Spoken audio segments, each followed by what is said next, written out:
बिस्मिल्लाहिर्रहमानिर्रहीम। जमात दिवम, उम्मीद है आप सब खैरियत से होंगे।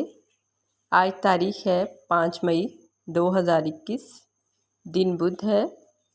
जमात का काम। प्यारे बच्चों, आपने नज़्म हम्द की पहले भी पढ़ाई की, लेकिन वो मुकम्मल नहीं थी। आज हम नज़्म को मुकम्मल करेंगे। ये नज़्म हम्द का लेक्चर नंबर 2 है। सबक नंबर 2, नज़्म हम्द वो मेरा खुदा है। आइए पढ़ाई शुरू करते हैं। इसका मकसद यही है कि आपको नज़्म हम्द की मुकम्मल समझ आ जाए, यानी हम्द का मफ़हूम वाज़ेह करना। पढ़ाई कीजिए, नज़्म को मेरे साथ पढ़ें। उसने बनाए सारे ये चाँद और तारे।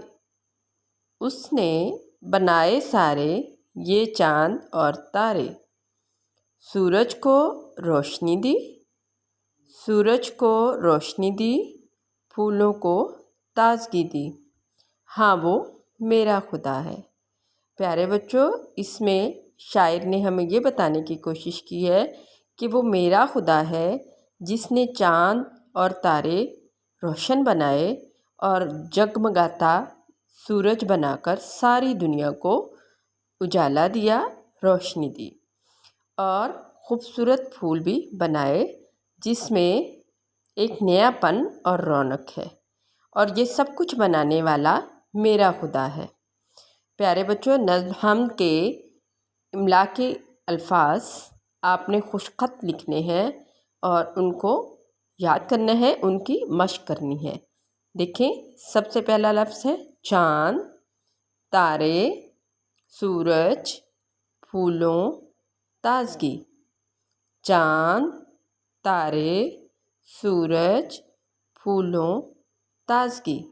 इसी तरह आपने अल्फाज मानी भी याद करने हैं और अपनी छुट्टियों के काम में खुशख़त लिखने हैं। रोशनी, उजाला, ताज़गी, नयापन। चाँद, चंदा या महताब को कहते हैं। प्यारे बच्चों, आपका घर का काम भी ये है कि नज़्म हम्द की आपने पढ़ाई करनी है, इमला के अल्फाज मानी याद करने हैं और खुशख़त लिखने हैं। अपना ख्याल रखिएगा। अल्लाह हाफ़िज़।